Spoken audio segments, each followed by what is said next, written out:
Right. So our next topic is polarization.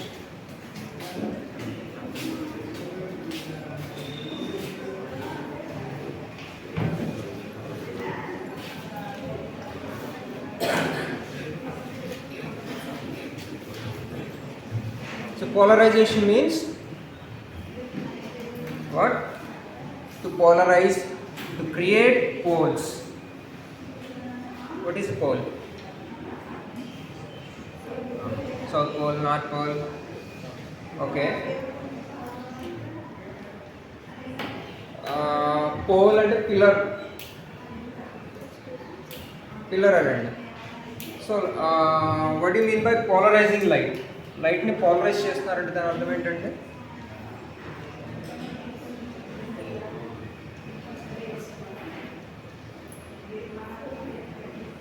we are controlling the light to travel or to oscillate in a particular direction. So pole, pillar అనేది it symbolizes a direction, and polarization of light means the oscillations of light waves are restricted to a particular direction. So what are the waves?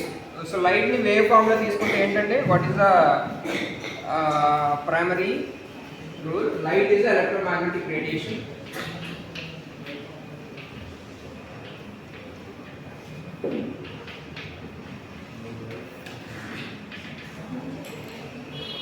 Light is electromagnetic radiation. So it contains electric field and magnetic field oscillating perpendicular to each other. Right? So ఇంతకీ ఇప్పుడు electric field ఎక్కడి నుంచి వస్తుంది, magnetic field ఎక్కడి నుంచి వస్తుంది, oscillating electric field ఎక్కడి నుంచి వస్తుంది, all these things we need to see to understand the nature of light. Okay. So what is the primary source of electric field? Electric field అంటే ఎక్కడి నుంచి వస్తుందండి?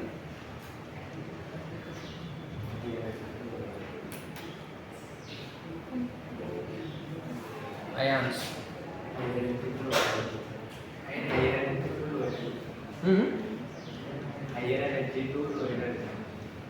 Higher energy to lower energy.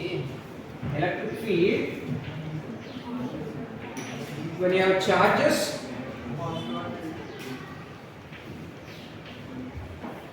the attractive or repulsive force field of the charge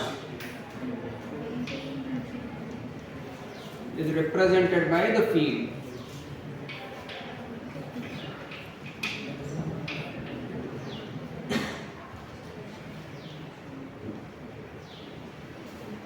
Field is the region around the charge in which its influence exists. ఆ charge యొక్క influence ఏ రీజన్లో అయితే ఉంటుందో దాన్ని field అంటారు. ఫీల్డ్ అంటే ఏంటండి? రీజన్ అని అంతే కదా, ప్రాంతం, పొలం ఏమంటున్నారు? ఫీల్డ్. ఫీల్డ్ వర్క్ అంటే ఏంటి?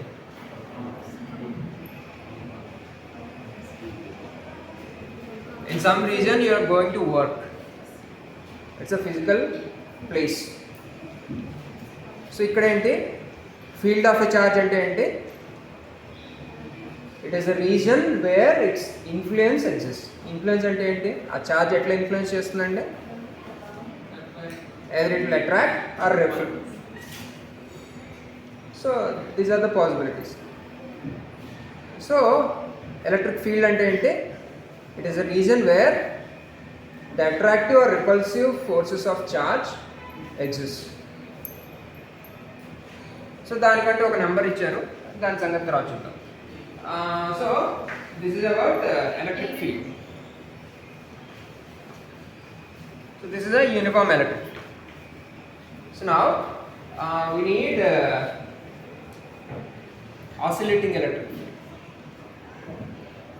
ఈ ఎలక్ట్రిక్ ఫీల్డ్ అనేది ఇక్కడ యూనిఫామ్గా constant value at a particular point. right? And when you go away from the charge, the field or influence reduces, but at a particular point the value remains constant, right? So now I want oscillating electric field అనేది oscillate అవుతుండాలి, కాసేపు increase అవ్వాలి, కాసేపు decrease అవ్వాలి. ఎట్లాగండి?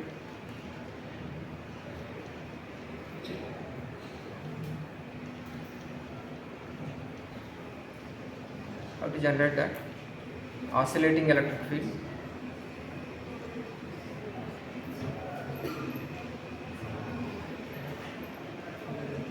If the charge is moving to and fro,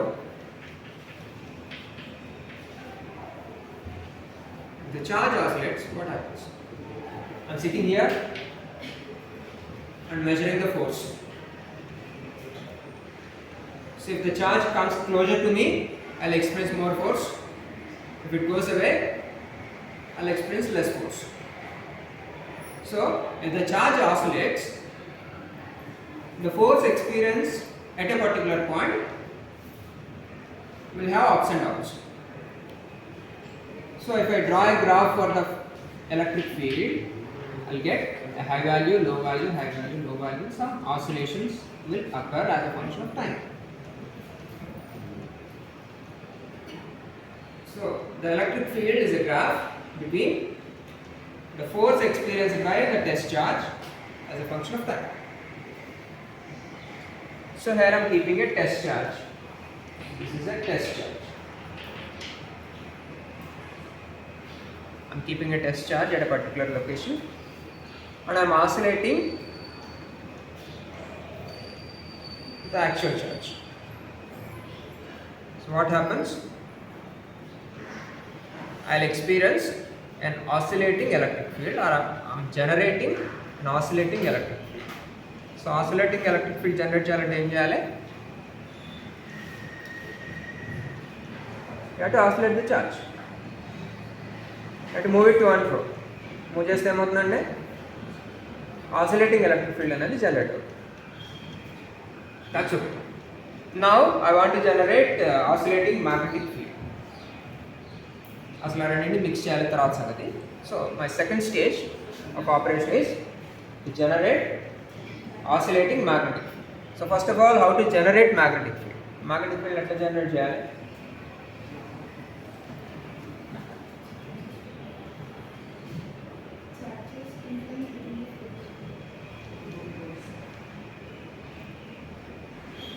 moving charge produces magnetic field, right? ఒక wire coil లాగా చుట్టేసి battery connect చేస్తే, simple battery, DC current produces magnetic field.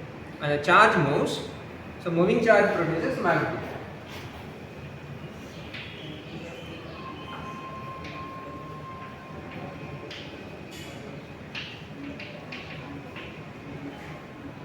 But it is a constant magnetic field. So దానికోసం ఏం చేయాలి?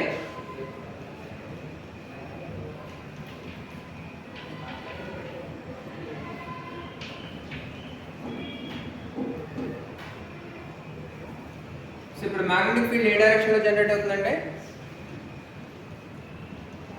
What is the direction of magnetic field? You have to use Ampere's right hand thumb rule.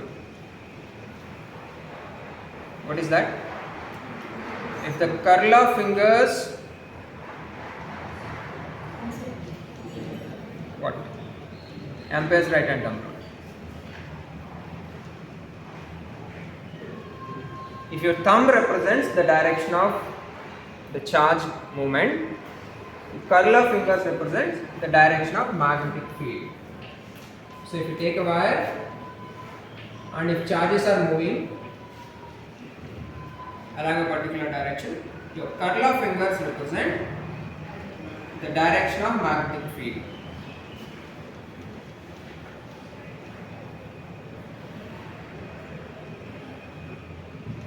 What is that? Ampere's right hand thumb rule.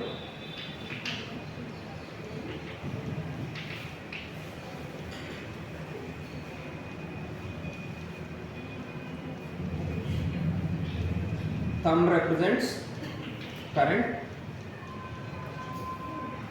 curl of fingers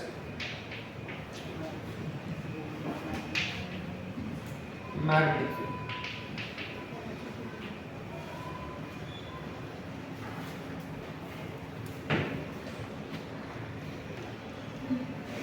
Right. So moving charge produces magnetic field, that is constant magnetic field. So what do I need now? To generate oscillating magnetic field. So this is in circular motion. The field is in circular direction. Generated field in circular direction. I want a particular direction for the magnetic field. How to generate that? So if I use if the charge moves in a circle, if the charge moves in a circle in anti-clockwise direction, I can generate north pole, and if the charge moves in clockwise direction, I can generate south pole. So how is that? Let's say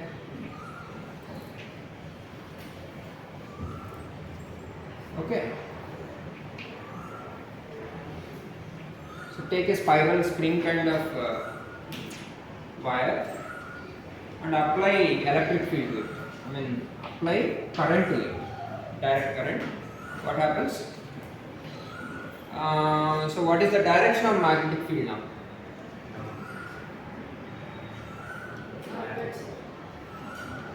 So if the current moves in a anti-clockwise direction, if the current moves in anti-clockwise direction, what is the direction of magnetic field? Outwards. Outward from where?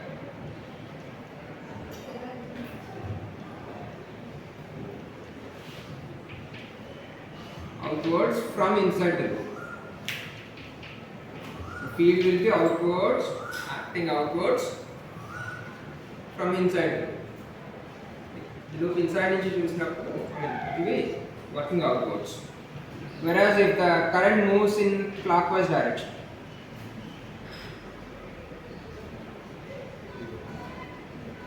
the field will be always entering into the loop. So if the current moves in anti-clockwise direction, the field always will be expelling out of the loop. If the current moves in clockwise direction, field will be always entering into the loop. Okay. So if I represent the field as a arrow mark, if I represent the field as an arrow mark, what happens?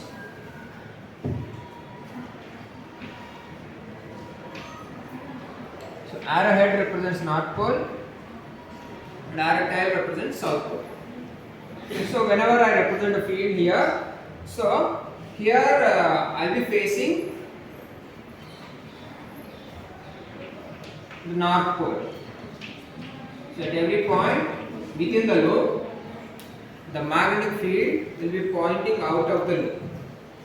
So I call it as a north pole, and here the magnetic field will be pointing into the loop when the current is in clockwise direction. If the current is in clockwise direction, the field will be pointing into the loop. I call it as south pole. Okay, so arrowhead is north pole, it is represented by dot. Arrow tail is south pole, it is represented by a cross mark. Okay, so if the charge moves in a circle, I can generate a magnetic field traveling in a particular direction in straight lines. So if the charge moves in circles, magnetic field will be perpendicular to the circle in a straight line. So B is perpendicular to electric field lines. the generated magnetic field is perpendicular to charge movements. So what do I need now? I need oscillating magnetic field. So if the charge just moves with constant velocity, I'll get constant magnetic field. What do I need now? Oscillating magnetic field. So I have to oscillate the charge to generate oscillating magnetic field. So what happens? So if I oscillate the charge, I'll be generating oscillating electric field. At the same time, the magnetic field will be perpendicular to electric field. It is also oscillating.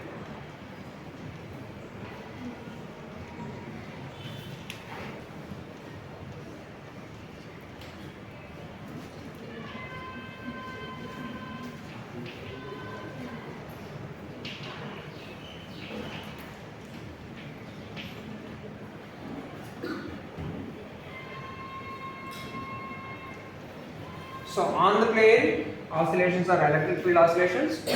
Perpendicular to the plane, oscillations are magnetic field oscillations.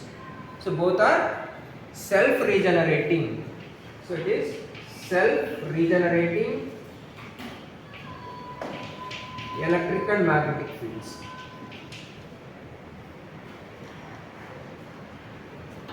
Is electromagnetic.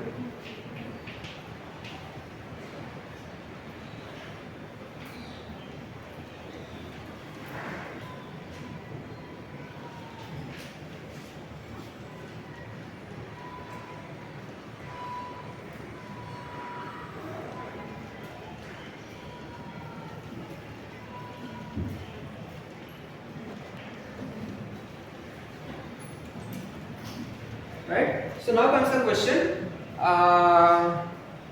the Bohr's third postulate. So when an electron jumps from higher energy level to lower energy level, the difference of the energy is released as electromagnetic radiation. So this is an electron jumping from higher energy level to lower level. So how exactly is it jumping now? So during the journey, it is oscillating. So only in that case, we will get radiation.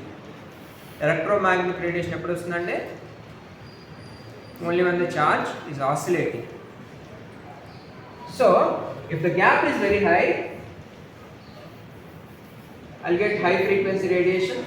If the gap is very low, I'll get low frequency radiation.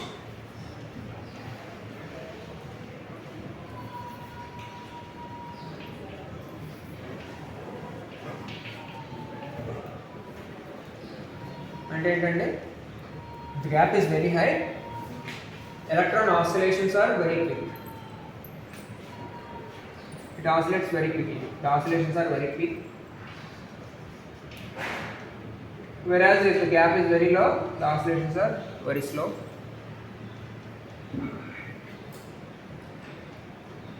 So అంటే ఏంటి, when you are jumping out of a plane,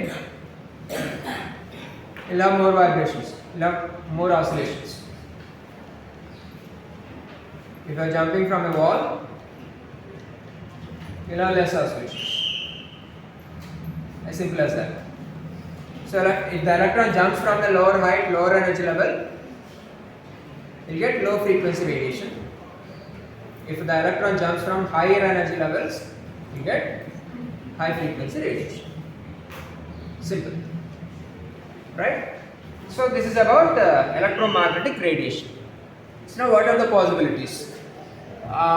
So electric field and magnetic field will be oscillating perpendicular to the direction of motion always. And for all purposes, we consider only the oscillations of electric field. When you are considering light as a wave theory of light, for all interference, diffraction, polarization topics, we will be considering light as a wave. So wave ga తీసుకునేటప్పుడు always we consider only electric field oscillations. So when you are showing a wave we call it as a light wave, it is electric field oscillations. So inherently there will be some magnetic field oscillating perpendicular to it. We are not showing it. Right? So now, so what are the possible directions of electric field oscillations? So it must be perpendicular to direction of motion. So the electric field can oscillate in any direction. So it can oscillate up and down in this direction, perpendicular to the plane, tilted. So all 360 degrees are possible for electric field oscillations. So the electric field can take any possibility out of all these 360 degrees.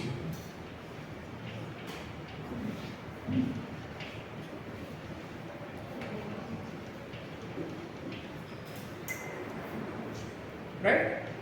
So if I want to show it as a vector, I represent it like this. So this is the electric field oscillations. So those electric field oscillations can take any direction in all the 360 degrees possibilities. Electric field can be in any orientation. So this is unpolarized light.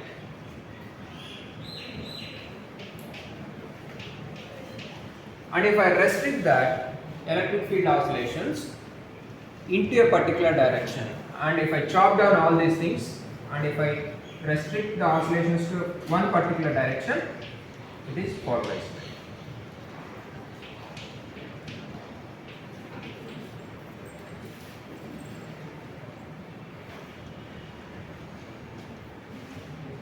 So ordinary light will have oscillations in all directions, 360 degrees. Oscillations of what? Electric field oscillations. Ordinary light will have electric field oscillations in all 360 degrees. If I restrict to a particular direction, it is called polarization. Okay. So this polarized light can be represented. So in which direction is it polarized now? A direction ఉందంటే ఎట్లా చెప్పాలంటే it can be in vertical direction, it can be in perpendicular to the plane, or in any slant tilted direction.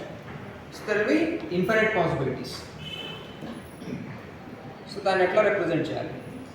So I will resolve into two components. One on the plane, another perpendicular to the plane. So I consider only these two possibilities, and any other possibility is a combination of these two. Right? So if I have a vector something like this tilted, it is a combination of vertical and horizontal oscillations. So then only I will get a component, a simple vector operation, vector sum. One is perpendicular, another is horizontal like this. The resultant will be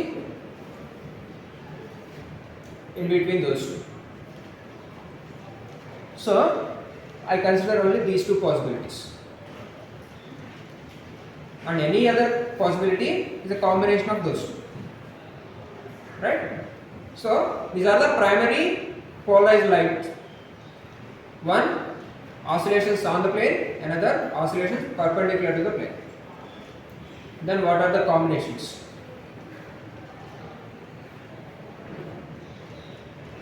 So these two are plane polarized.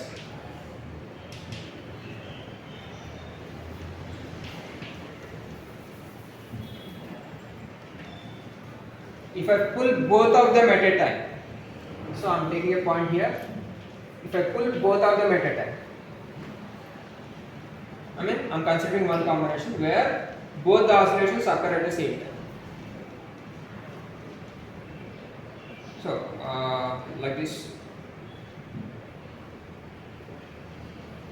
downwards, left and right, up and down, both are oscillating at the same time, then I will get circularly polarized light.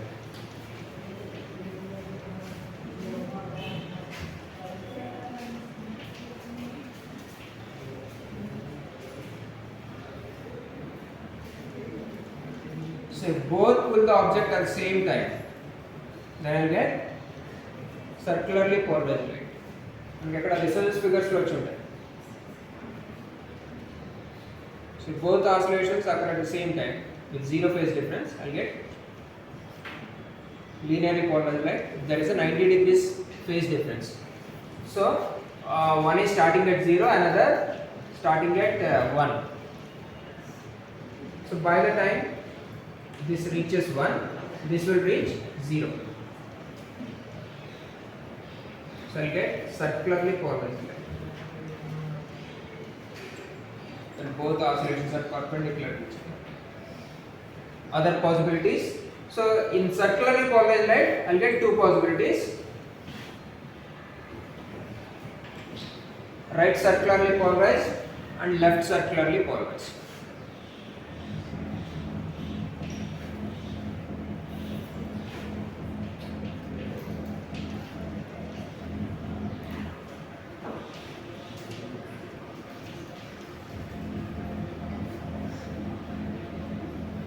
There are two possibilities for circularly polarized light, left circularly polarized and right circularly polarized. And if the strengths are different, I'll get elliptically polarized light. So if the pull on x direction is lower and if the pull on y direction is higher, circle becomes ellipse.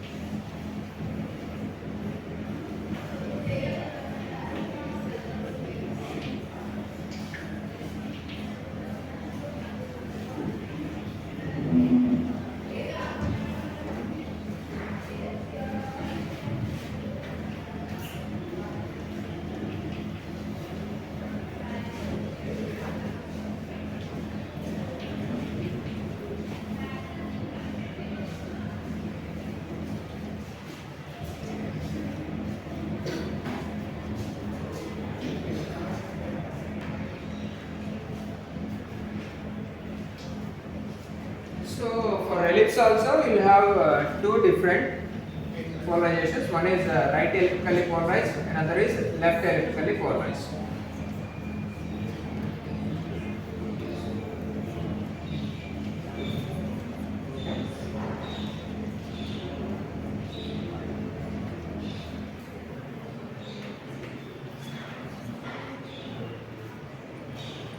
Okay.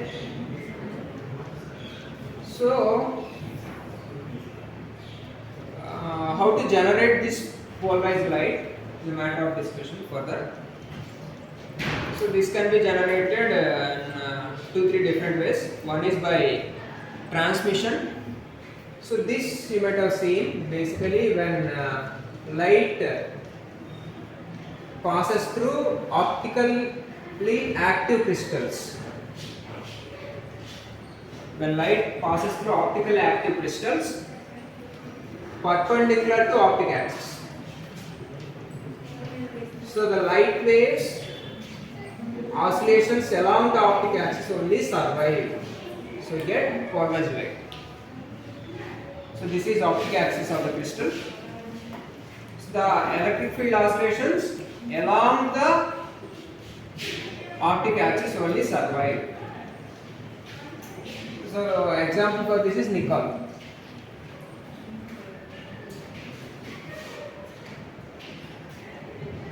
Nickel prism.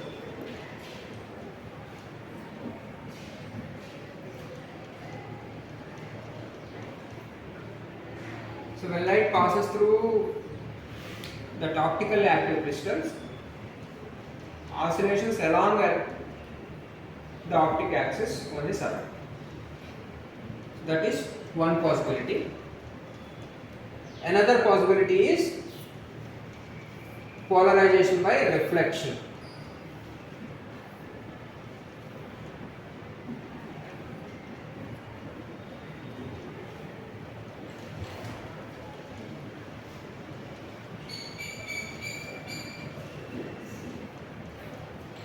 So this is by transmission. Polarization by transmission.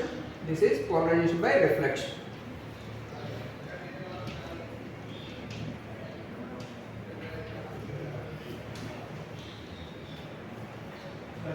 So the law that controls here is Malus law, that we will see in the later sessions. The law controls here is Brewster's law. Okay. So here one component transmits will be polarized. Here we will have mixed polarizations. So unpolarized light falling on the material, a portion will be transmitted, a portion will be reflected. So if the angle of incidence is fixed to a particular value at that location, at that angle, the entire reflected light, one component will be completely reflected. The polarized light will have two components, one oscillations on the plane, one oscillations perpendicular to the plane. So that dotted polarizations, the dot polarized wave will be completely reflected. So the dot polarized wave is completely reflected.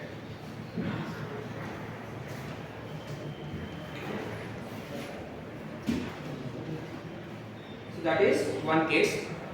So transmitted wave is purely polarized. Dot polarized wave is completely reflected, then what happens? The transmitted wave is purely polarized. Third possibility, double refraction.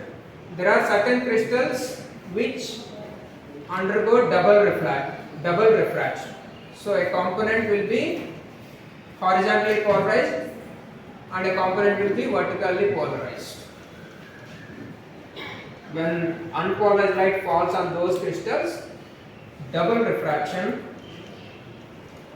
produces horizontal components and vertical components separately.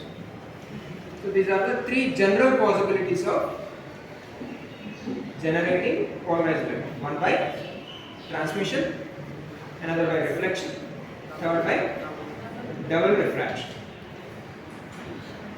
So the details of this we will see in the next session.